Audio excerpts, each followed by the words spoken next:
Hello, Wonderhussy here, hanging out in the desert on the edge of Las Vegas by the 7 magic mountains. Okay, that's the polarizing outdoor art installation that, depending on how you feel, is either a totally awesome Instagram opportunity or a blight on the monochromatic beauty of the desert. I'll let you guess which side of that debate I'm on. Anyway, believe it or not, I'm actually not out here to check out 7 magic mountains. I'm out here because 7 magic mountains is actually on the edge of a vast playa. That's right, a dry lake. It's one of those iconic, flat, cracked, parched landscapes like you see at Burning Man. Well, there's a lake bed just outside Las Vegas, and this weekend, they're having their own festival there. And I'm about to go check it out. Okay, this is called the Rise Festival, and it's one of those spiritual, uplifting events where everybody writes a message on a paper lantern and then they all set it off into the sky at the same time, and it creates this supposedly amazing, feel-good effect of all these hopes and dreams floating off into the twilight heavens. Now, they've been doing this for 10 years, and I remember I lived here when they did it for the first time back in, I guess, 2015, and there was a lot of blowback after the event because I guess they didn't pick up all the thousands of paper lanterns that were left strewn about the beautiful desert. Well, apparently, they cleaned up their act, so to speak. I mean, obviously, they're doing it for the 10th year in a row, and on their website, they do have a commitment to sustainability where they say they go out after the festival and pick up every single, well, actually, they say virtually every single lantern, plus a ton of pre-existing trash while they're at it. And because this dry lake bed is right outside Las Vegas and is therefore home to innumerable drunken bonfires, nude photo shoots, and all kinds of other crazy off-roading activity, well, there is usually plenty of trash out here, so good on them. Anyone who picks up trash in the desert is okay with me, so I finally decided to come check this Rise Festival out for myself. Because I have been curious to see what all the fuss is about. I mean, look at this. It kind of does look like a little miniature Burning Man. There's a line of cars snaking across the desert to get to the dry lake bed. And it looks like there's a big old stage with a big old sound system. I think this festival is sort of one part Burning Man and one part Vegas nightclub. Well, I guess I'll find out. Okay, at first glance, the Rise Festival really was a lot like going to Burning Man. The cars were covered in dust, there were massive banks of porta potties, and there was a heavy police presence, patrolling the perimeter to keep any freeloaders from sneaking in, but also canine units on the lookout for illicit drugs. Guess they don't want you to have too much fun. Look at that, there's an amnesty box. If you did bring drugs, it's the sort of last chance to get rid of them before you get busted. Boy, I wonder who gets to keep the contents of that box at the end of the festival. And aside from all that, there was also a lot of Burning Man style art to wander around and look at and take pictures with. If you want a little taste of what going to Burning Man is like without committing to the whole ordeal, going to the Rise Festival struck me as a PG-13 bite-sized substitute. I mean, there were colorful people in interesting outfits, plenty of music, dancing, and booze.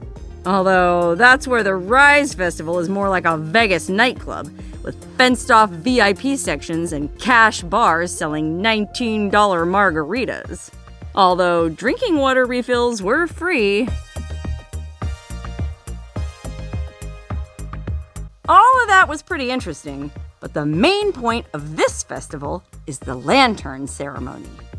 Since you're not allowed to bring chairs or coolers or anything, when you come in, they give you a cushion to sit on, which also contains a lantern, an instruction sheet, and a marker.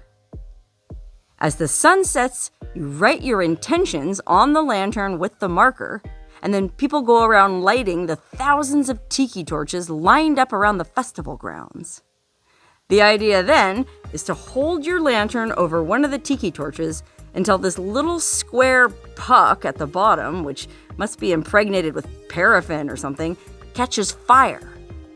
As it burns, you hold your lantern close to the ground to let the heat build up inside until you feel the lantern start to rise, at which time you let it go and it floats up into the twilit sky. Looking around at the thousands of people hoisting flaming bits of tissue paper aloft, I was frankly astonished that something like this actually exists in this litigious society. I mean, people are so happy these days, it blew my mind they even let little kids participate. I mean, seriously, it was actually kind of tricky to get the lanterns to take off. They had a tendency to fall back down to the ground, where presumably the burning puck of paraffin or whatever it was could have landed on anyone's head. But I guess it's some kind of magical safety fire or something, because not only was no one set ablaze, that I saw, there wasn't even really any security walking around keeping an eye on things. In that sense, the festival really was kind of like Burning Man. But once you were able to get your lantern lifted off, it really was a beautiful effect. Something like 30 or 40,000 glowing lanterns floating up into the night sky, each one inscribed with the hopes and dreams of an individual festival goer. It's a really neat, cathartic way to literally let go of anything that might be haunting you. You can watch your troubles physically drift off into eternity, or your hopes and dreams floating up into the endless truth of the universe. Magical is a corny, overused word, but the Rise Festival really did seem magical once the sun went down and the lanterns went up. Even the art came to life after dark, creating a carnival-like atmosphere under the canopy of twinkling lanterns. Again, it was almost like being at Burning Man. Except the most magical part of all was I got to go home afterwards and take a hot shower.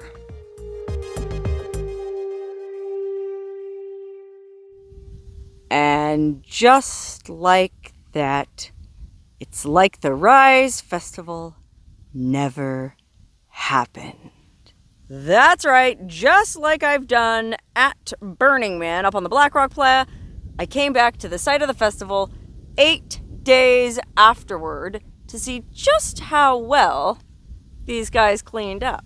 Okay, I drove out here to pretty much the exact GPS coordinate where the festival was. I mean, I matched up the ridgeline in the background, the stage was over there, all that artwork and all them tiki torch things were right here in front of us. And I would say, at first glance, it looks like they did a pretty dang good job cleaning up. I don't see a whole lot of trash out here. Just a little bit of white trash. Just kidding, I'm not white trash. I'm a serious investigative journalist, and I came out here to see just how well these Rise Festival folks did at cleaning up. Okay, I think I mentioned earlier that the first year they did this, there was some blowback because apparently they didn't pick up all the trash lanterns. And so the environmentalists in Las Vegas got their panties in a wad because, well, who wants a bunch of fancy festival folk from LA coming out here and trashing our beautiful desert? But this was the 10th annual Rise Festival, which means their permit was renewed 9 times after that first year. So apparently they are doing a good job cleaning up. Otherwise, the BLM wouldn't continue to renew their permit. Okay, in the little brochure that they gave you in your lantern kit, it says down here, Rise Sky Lanterns are 100% biodegradable and specially designed with a limited burn and flight time. Lanterns are promptly retrieved from the surrounding desert, along with any pre-existing debris found in a 1-mile radius. And it says they've removed over 60,000 pounds of pre-existing debris since they started this thing back in 2015. Okay, that's pretty impressive. 60,000 pounds of pre-existing trash. Now you might go, how could there possibly be 60,000 pounds of pre-existing trash on this dry lake bed? It looks so clean. Well, that could be because they did a damn good job picking up all the trash in the 8 days since this event. Or, more realistically, it could just be because it's windy today, and it has been windy the last week, and so any garbage that was on this lake bed blew off into the creosote, and it gets hung up in the creosote bushes, and so that's where you find most of the garbage out here. And there is quite a bit of garbage out here. I mean, even just driving down the road here just now, I saw a little bit. People come out here from Vegas, because we're not that far from Vegas, and they camp and they party and they set off fireworks and they do all kinds of photo shoots, and sadly, this is a pretty trash lake bed. So it does look pretty clean, but I feel like if we really want to see how good a job these Rise folks did cleaning up, we need to go that way, because if you remember, at the festival, all of the lanterns were set off over there, and they all kind of floated in this direction. I guess that's the prevailing winds. So any lantern debris would be over there, and realistically, most of the lanterns have probably already biodegraded because they're made out of that really thin tissue paper. The only component of the lantern that I could see that probably lasts a while is there was a thin metal hoop to give the thing its shape on the bottom. And so, I mean, they said they go around for a 1 mile radius and pick up every single bit of lantern and pre-existing debris. I'd guess that if we were to drive out there and hike around the creosote, we'd probably find at least one or two. I don't know. Let's get in the car and go look, just for the sake of being thorough.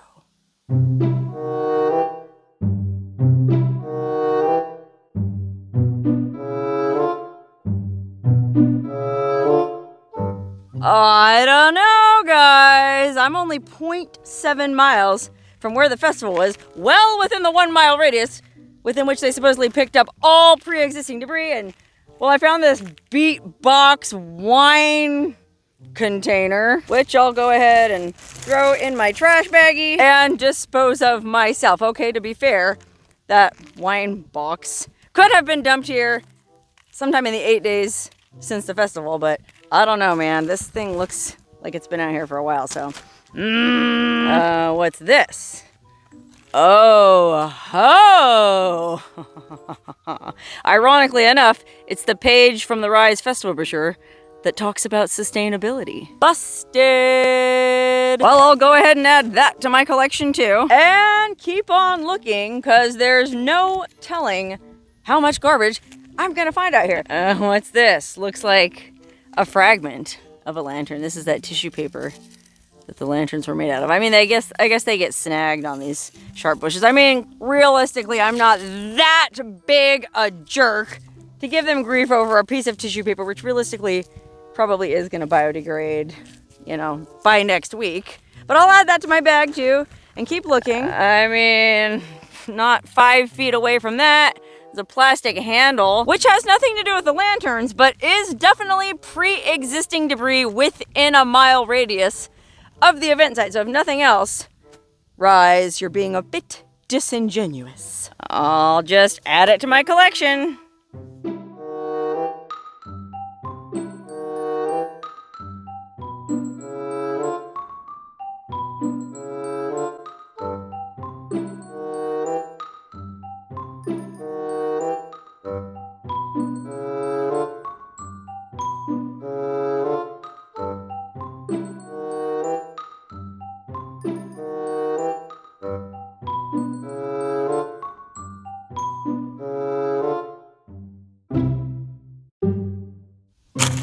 Okay, I just checked my map, and I am 1 mile from the festival site, meaning that I am at the perimeter of the 1 mile radius boundary line of the area they supposedly cleaned up. And I found all this trash within the area that they supposedly picked up all the pre-existing debris from. Remember, they claim to have picked up any pre-existing debris within a 1 mile radius. And so I do find this just a bit disheartening, I'll be honest. when I was coming out here, I didn't think I was going to find any garbage. I just sort of naively assumed these people would do what they said they were going to do. And to be fair, most of this is, you know, beer cans, Red Bull, Trulia, stuff that has probably nothing to do with the Rice Festival because they weren't selling Trulia or Red Bull, I don't think. This was stuff that was left out here by some off-roading redneck yahoos, but Rise did claim to pick up all this existing debris. So I do take them to task for lying, but I'm not going to be that big of a jerk about it. You know, I'm not that big of a tree hugger that I'm going to take these people to task for, you know, there were a lot of little bits of the, you know, lanterns, little bits of tissue paper, but that is going to decompose pretty quickly. And I haven't seen any of those little metal hoops, so I don't know, maybe they're already stuck around the necks of bighorn sheep and desert tortoise, or maybe they really did go out here with some kind of giant metal rake and at least pick up all the metal pieces. I don't know. What do you think? You think these guys did a good job cleaning up after the festival? Or do you think their permit should be denied next year?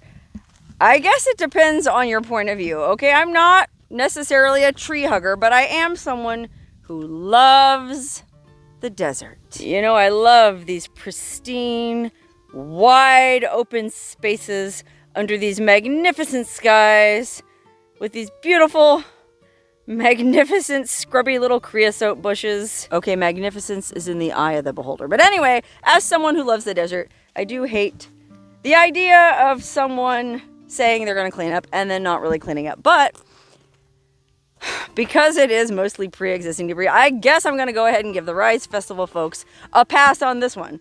I mean, this whole claiming to be sustainable is kind of what sticks in my craw in the first place. I mean, first of all, anyone in North America in this day and age who claims to be sustainable is almost certainly deluding themselves, including the Burning Man Festival and including these guys. I mean, those cushions that they handed everybody. When you walked in, you got a big cushion that had your lantern in it and your little brochure and a marker.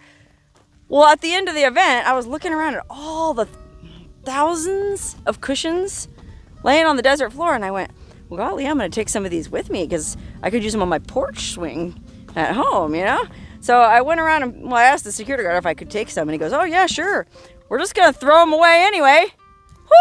Woo! Talk about sustainability. So I brought 6 cushions home because I figured that would be enough to cover my little porch swing. But unfortunately, they were so caked with the dust out here. It's a very insidious fine dust that I thought, oh golly, I tried beating them together to get the dust out, but the dust just wouldn't come out. So I go, all right, I'll just take the cover off because there's a zipper on it and I'll wash the covers. Well, no, the cover doesn't come off. It's all sewn into one big piece. So you can't wash the cover to reuse the cushions. They're basically just trash. Or I don't know, maybe they donated them to a homeless shelter or something so that the homeless folks can use them instead of having to sleep on the cold, hard sidewalk. Or maybe if I went to the landfill, I'd find 5,000 cushions piled up near the top. I mean, it's easy to point fingers, and they always say, let he who is without sin cast the first stone. And I know I have certainly inadvertently littered in my day. I can think of a couple times when I was hiking and set my coffee mug down, intending to pick it up on my way back out of the hike, and then I forgot. So I guess I don't really have a leg to stand on, but maybe collecting this bag of trash here will atone for at least one of those coffee mugs. Anyway, let me know what you think in the comments. Do you think these guys' permit should be denied? Or do you think they did a reasonably good job of cleaning up? I mean, I'm guessing that the amount of money the permit costs that they have to pay the BLM to do this event is worth a few bits of tattered tissue paper and the odd bit of pre-existing trash that was not picked up. I mean, this has definitely been here longer than 8 days. But sometimes you kind of have to weigh the positives against the negatives, okay? It was a beautiful, spiritually uplifting event and a lot of fun for a lot of people and a lot of kids. So I guess them not totally fulfilling their debris picking up policy doesn't really cheese me off too bad. Right? Okay, I guess I'm just a little bit sensitive about all this because Nevada has a long history of outsiders coming in and trashing the place. And as someone who loves Nevada, I guess I was a little bit skeptical about the lofty claims made by the Rise Festival. But at the end of the day, I'm gonna go ahead and say they did a pretty good job. And as for the stuff you missed, I got your back.